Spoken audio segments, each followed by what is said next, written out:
జరుగుతుంది బాడీలోకి. First 3-4 days మామూలుగా అన్ని జ్వరాల్లాగే ఫీవర్, బాడీ పెయిన్స్ ఇవన్నీ ఉంటాయి. కానీ టిపికల్‌గా ఏదో ఏదో పుట్టిన హిస్టరీ అయితే సాధారణంగా చెప్తూ ఉంటారు హ్మ్. జనాలు.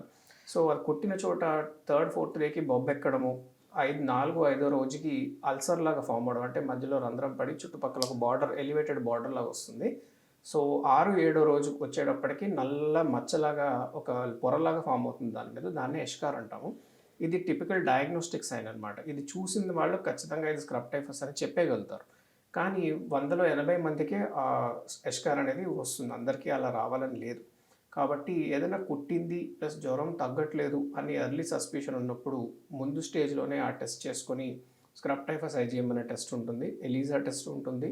పీసీఆర్ అనేది అడ్వాన్స్డ్ టెస్ట్. హై సస్పిషన్ ఉండి మామూలు టెస్టులు నెగెటివ్ వచ్చి ఇంకా స్క్రబ్ లాగే కనపడుతుంది అన్నప్పుడే మనం పీసీఆర్ చేస్తాం. ఈ టెస్టుల ద్వారా మనం దీన్ని డిటెక్ట్ చేసుకోవచ్చు.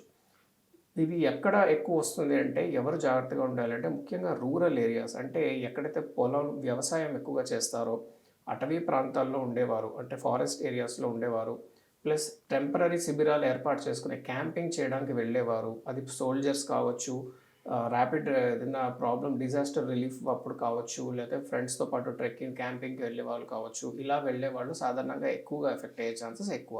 అయితే ఇది ఏ వయసు వరకు ఎక్కువగా వస్తాయండి? అంటే చిన్న పిల్లలకి ఈ మధ్యన వయసుతో సంబంధం లేదు. చంటి పిల్లల నుంచి పెద్దవాళ్ళ దాకా ఆ పర్టిక్యులర్ బగ్ మనకి కుట్టింది అంటే ఇది వచ్చే ఛాన్సెస్ చాలా చాలా ఎక్కువ.